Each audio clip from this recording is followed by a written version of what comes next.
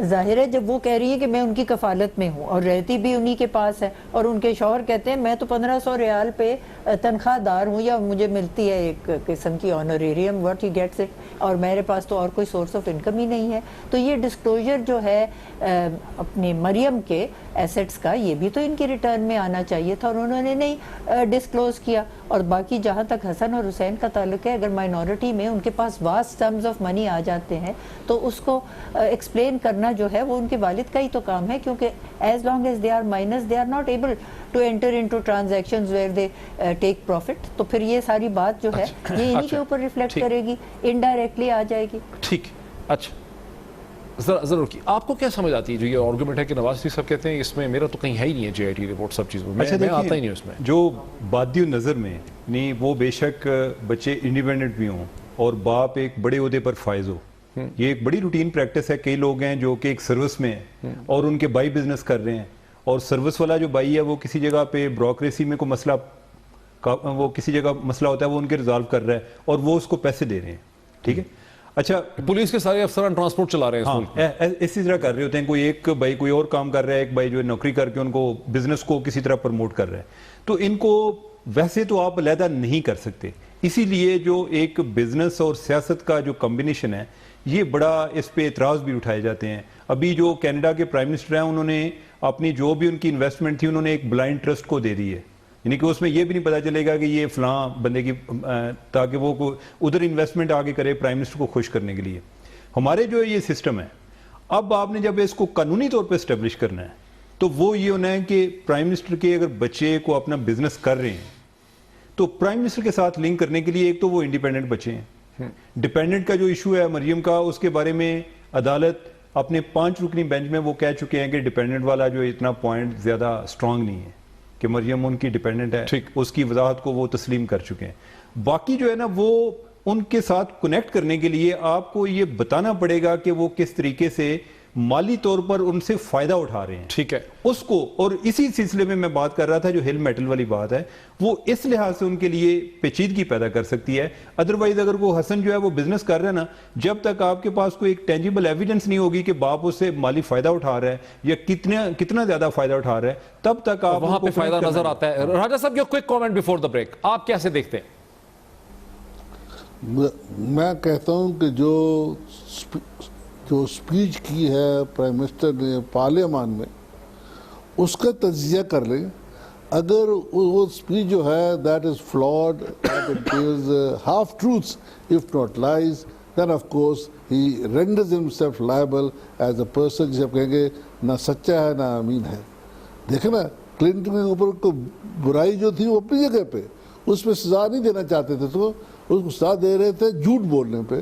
تو میں سمجھتا ہوں جو انہوں نے فلور آف دا ہاؤس پہ سپیچ کی ہے, وہ جب آپ نے تجزیہ کیا ہے تو اس آل ٹوٹلی فلاڈ, اور جو جے آئی ٹی نے اس کو تسلیم کیا. ہائی کورٹ نے بھی یہی لکھا ہے کہ ہم نے اس کو ایگزامن کیا and that is not correct. تو اس لحاظ سے یہ سچے بھی نہیں ہے اور امین بھی نہیں ہے.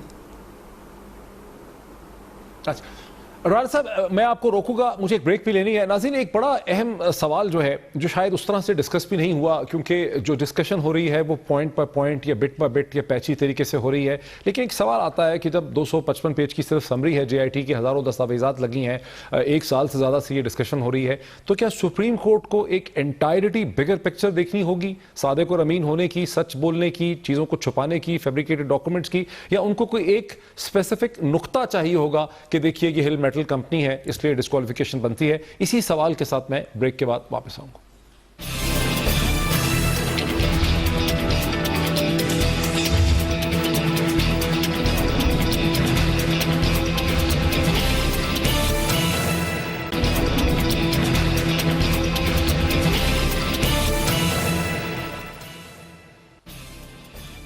ناظرین ویلکم بیک. سیدھا چلتا ہوں لاہور میں جسٹس ناصرہ اقبال صاحبہ کی طرف. جسٹس ناصرہ آپ جج رہی ہیں, آپ نے فیصلے کیے ہیں, شواہد دیکھے ہیں. میرا جو سوال وقفے سے پہلے میں چھوڑ کے گیا تھا وہ یہ ہے کہ جب سپریم کورٹ کے جج صاحبان اپنا مائنڈ بناتے ہیں 62-63 کے حوالے سے, صادق امین کے حوالے سے, سچ بولنے کے حوالے سے, تو کیا کسی ایک یا دو ٹیکنیکل پوائنٹ کو لے کر ان کو بنانا پڑے گا یہ ڈیسیجن, یا وہ ایک اوور آل پکچر دیکھیں گے کہ یہاں ہل میٹل کمپنی بھی ہے, یہاں 2006 کا کیلیوری کا جھگڑا بھی ہے, یہاں 45 ملین روپیز ایسے بھی ہیں جو ویلتھ ٹیکس میں شو نہیں کیے گئے, یہاں FZE کے چیئرمین شپ کا ایشو بھی ہے, یہاں 1980 کا 25% شیئر سیل ایگریمنٹ ہے, اس کا اوریجنل کاپی نہیں مل رہی ہے.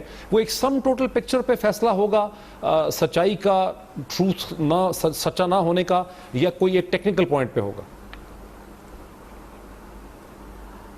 اگر تو ہر چیز کا ہم پہلے ہی پریڈکٹ کر سکیں کہ کیا اس کا ہونا ہے, تو پھر تو یہ کمپیوٹر کے تھرو ہو سکتا ہے, 2+2 4 ہو جائے گا. ایسی بات نہیں ہے. ہر جج کی اپنی فراست ہے, اپنا ذہن ہے, اپنا ڈسکریشن ہے, اور ہر ایک اپنے طور پہ اس بات کا فیصلہ کرے گا. اب میرے سامنے کوئی ایسی بات ہو تو میں تو اوور آل پکچر کو دیکھوں گی کہ اس میں سے کیا آیا, لیکن میرے سامنے تو یہ ہے نہیں. اس لیے یہ جو 3 جج صاحبان ہیں, ان کی کیا اس کے بارے میں اپنے خیالات ہیں, یا کیا اپنی کس انداز میں اپنی ثوابدید استعمال کرنا چاہتے ہیں, یہ تو اوور آل ان کے اپنے مائنڈ سیٹ کی بات ہے نا, کہ وہ کس انداز میں اس کو دیکھتے ہیں. یعنی کمپیوٹر ڈیسیجن نہیں ہوگا, ایک اوور آل پکچر, ایک سینس ڈیولپ کرنی ہوگی آنریبل جج صاحبان کو. خالد رانا صاحب, آپ جج تو خیر نہیں رہے, وزیر قانون رہے ہیں, بہت بڑے وکیل رہے ہیں پرومیننٹ, آپ کو کیا سمجھ آتی ہے؟ سینس ہوگی یہاں پہ اوور آل کہ بھئی یہ سچ نہیں بول رہے ہیں, سچ کو چھپا رہے ہیں, انہوں نے ڈسکلوجر نہیں دیے ہیں, کانسنٹ نہیں دیا ہے, یا ایک ٹیکنیکل ایشو ہوگا؟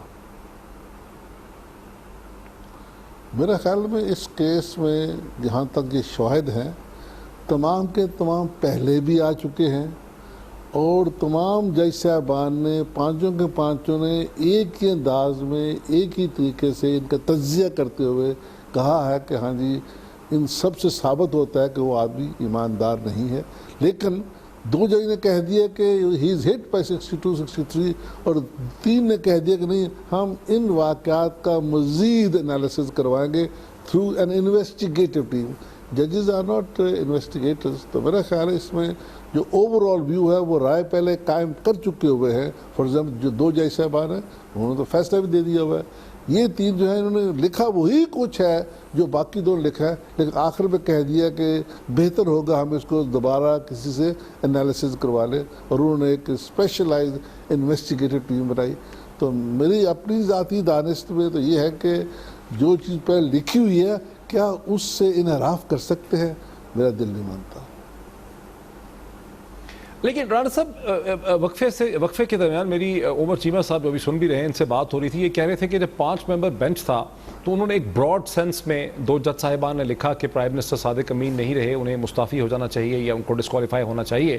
لیکن اب جو جج صاحبان ہیں, چونکہ اتنا یہ پولیٹیکلی چارج جو پولرائز ہے کہ ان کے لیے یہ فیصلہ کرنا جو ہے یہ پہلے سے کہیں زیادہ ممکن ہے. ایک طرف پریسیڈنٹ ہے پچھلے ڈیسیجن کا بینچ کا, لیکن اب پولیٹیکلی چارج ایٹماسفیئر ہے, تو فیصلہ کرنا مشکل ہے.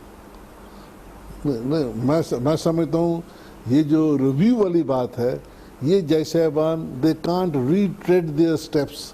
انہوں نے جو لکھنا تھا وہ لکھ دیا ہے, اور کہا ہاں یہ ہماری رائے سر دست ہے, اور اب ہم GIT سے یہ دیکھیں گے. اگر تو آپ کے خیال میں کوئی ایسے واقعات آئے ہیں کہ پچھلی فائنڈنگ ان کی غلط ہو گئی ہے, پھر تو بات اور ہے. لیکن فار ایگزامپل, کیا کھوسا صاحب جو ہے, can he review his judgment? No, unless it's a review petition. تو اس میں جو چیز جو پانی پل سے گزر گیا ہے. Interesting point. آپ ذرا عمر چیمہ صاحب کی اس پہ ٹیک لے لیں. وہ کہتے ہیں کہ جو لکھ مائنڈ بنا لیا, انہوں نے کہا کہ ہمیں لگتا ہے ایسا ہی ہے prima facie, but it needs to be, اس کو مزید چیک کرنے کی ضرورت. اب جو مزید چیک کر کے ساری چیزیں آئی ہیں, کیا انہوں نے پچھلے تاثرات کو مضبوط کیا ہے یا کمزور کر دیا ہے؟ اچھا, جس طرح ناصرہ اقبال صاحب بات کر رہی تھی نا کہ یہ کوئی یعنی کہ کمپیوٹر جنریٹڈ ڈیسیژن نہیں ہوگا, اس کا جو پریڈکٹ کرنا ہے وہ اس لیے بھی مشکل ہے کہ یہ جو ہے نا 184(3) کے تحت ہو رہی ہیں چیزیں, ٹھیک ہے, جو ایک بڑا ایوالونگ ہے, یعنی کہ ابھی اس کے بارے میں کوئی فائنلٹی کی سٹیج پر نہیں پہنچا. یہ بہت ساری چیزیں جو ہیں وہ عدالت کی ڈسکریشن پر چلی جاتی ہیں. ادروائز اگر آپ ڈسکوالیفیکیشن کی بات کریں, ان کی کیا ڈسکوالیفیکیشن ہوگی؟ ایز اے پرائم منسٹر نہیں نہ ہوگی, as a member of parliament ہوگی نا. اچھا, تو جو اس سے پہلے جو عدالت نے ممبر آف پارلیمنٹ کو ڈسکوالیفائی کیا ہے, یعنی ڈائریکٹ, وہ لوگ ہیں کہ جن کے بارے میں چیزیں اپنی ختمی ایک فائنلٹی پر پہنچ چکی تھیں کہ ان پر جو چارجز ہیں کوئی جعلی ڈگری کا چارج ہے یا کہ جو مس ڈیکلیریشن کا چارج ہے، وہ ساری چیزوں کا اعتراف کر چکے تھے، وہ چیزیں مکمل ہو چکی تھیں، اس کے بعد انہوں نے کیا۔ اب اس کیس میں یعنی اب یہ آتا ہے کہ کیا، جس طرح میں نے پہلے آپ سے بات کی تھی کہ پولیٹیکلی چارج انوائرمنٹ ہے، ٹھیک ہے، اور دوسرا یعنی ہم جتنا بھی کہیں کہ جی قانون اندھا ہوتا ہے، قانون اتنا اندھا کوئی نہیں ہوتا، میں تو اتنا اندھا نہیں دیکھتا، وہ ساری چیزیں دیکھتا ہے ارد گرد، بلکہ عدالت نے جب کیس ٹیک اپ کیا، میں سمجھتا ہوں کہ عدالت نے اس جذبے کے تحت کیا کہ یہ جو پولیٹیکل ٹیمپریچر بہت زیادہ بڑھ گیا ہے، لاک ڈاؤن کی باتیں ہو رہی ہیں، شاید ہم کوئی اس کو کنٹرول کرنے میں کامیاب ہو جائیں کہ لیکن پھر ہوں گے، پبلک ایکسپیکٹیشن تو ہے کہ شاید ڈسکوالیفیکیشن بن رہی۔ اب یہ بات ہے کہ آپ کس سے پوچھ رہے ہیں، یعنی کہ اگر آپ نون لیگ والوں سے پوچھیں وہ یعنی کہ کوئی اور آپ کو بتائیں گے، جو دوسرے یعنی کہ کوئی پی ٹی آئی کے لوگ ہیں یا اور ہیں یا کوئی ایون نیوٹرل جو لوگ ہیں، یعنی کہ ان کی کوئی اور انڈرسٹینڈنگ ہے۔ اب پبلک ایک طرف پبلک پرسیپشن کا ایشو ہے اور دوسری طرف یہ ہے کہ جو ہے اس میں لیگل امپلیکیشنز ہیں، یعنی کہ میں فرینکلی آج دفتر میں بیٹھے اپنے کولیگ سے ڈسکس کر رہے تھے اور لوگوں سے بات کی ہے، کوئی مجھے جو ایک دو چیزیں لگتی ہیں، ایک تو یہ ہے کہ ان کے وکلاء کی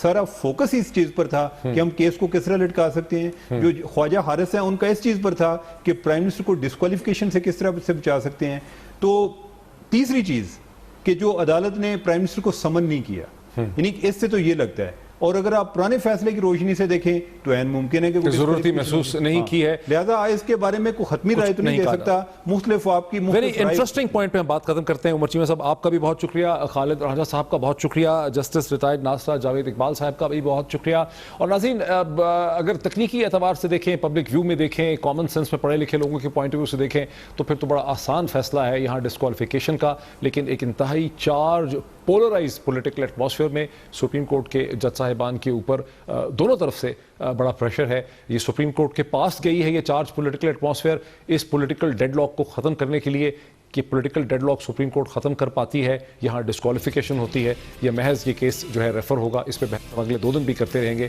بہت شکریہ۔